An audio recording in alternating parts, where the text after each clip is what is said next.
All right, Shalom. Good morning. Boaz here. Let me tell you something. When you live something, or when you actually do something, it brings about the understanding as opposed to just being a hearer only. When you actually apply a thing that you've heard, you get to really understand from a physical and spiritual sense of what is being talked about, as opposed to a person that just heard it or read it.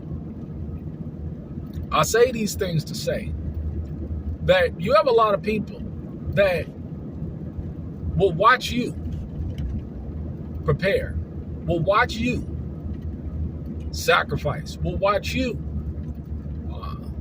do these things, and they'll watch you, but they won't do it themselves. And just because they know you, and see, this is a huge problem, especially with family.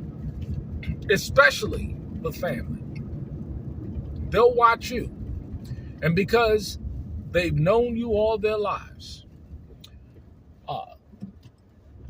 they feel entitled to your hard work, while you sacrifice.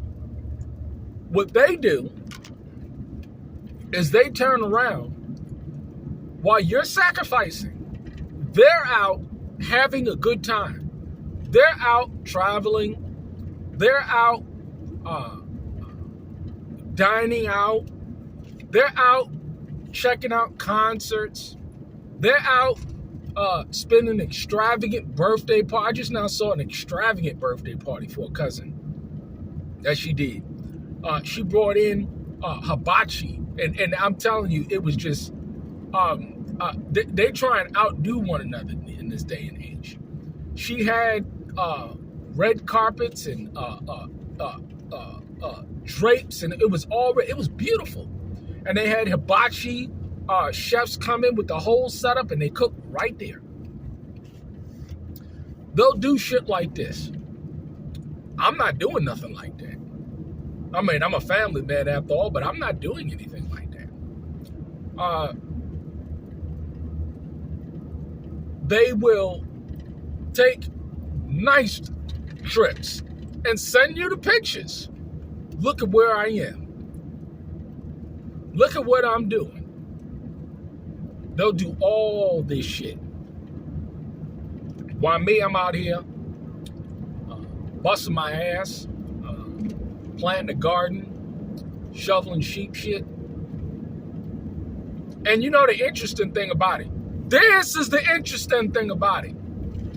Do you think any of these people say, listen here goes a plane ticket. Why don't you come on and enjoy this trip to Paris or this trip to Cancun with me? Why don't you come out here and I'm going to pay for you to come out and spend some time and have a good time for the week. Hey, I'm going to Belize or France or wherever for a week. Why don't you come and I'm going to send you a plane ticket. And I'm going to pay your way for the week. And we're going to have a good time, and then I'm going to send you back to the country. Do you think any of these people ever do that? Do you think they ever do that? Do you think they ever even offer?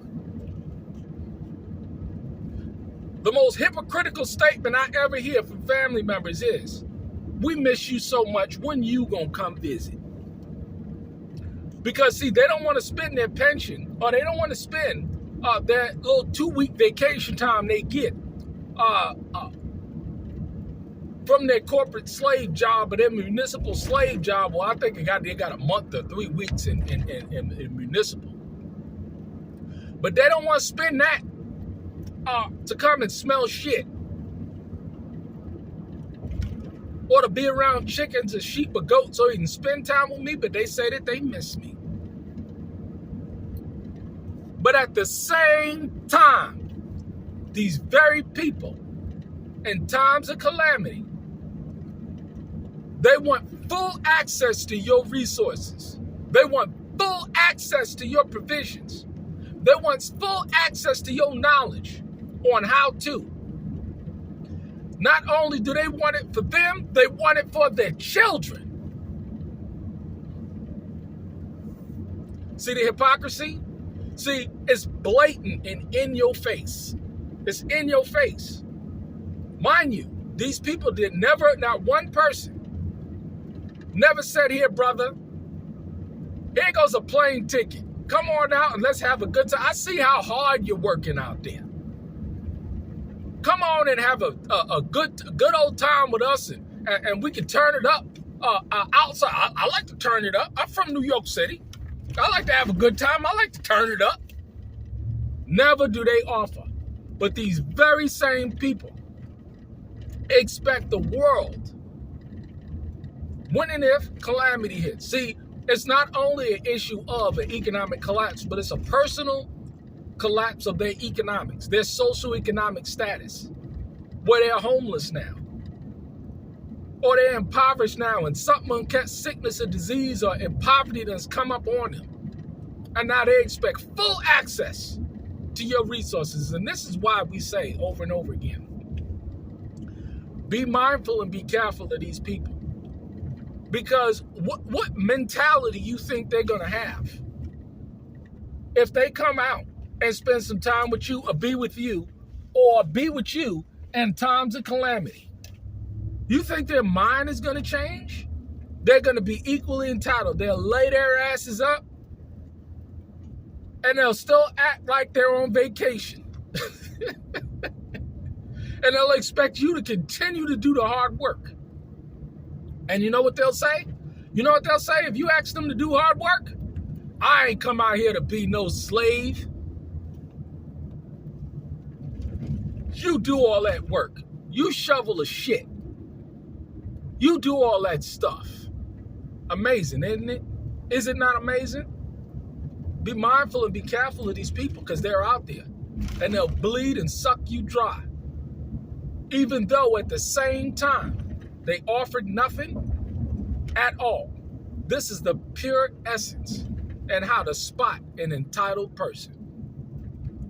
Well, let me get on out there. Y'all stay blessed. Shalom.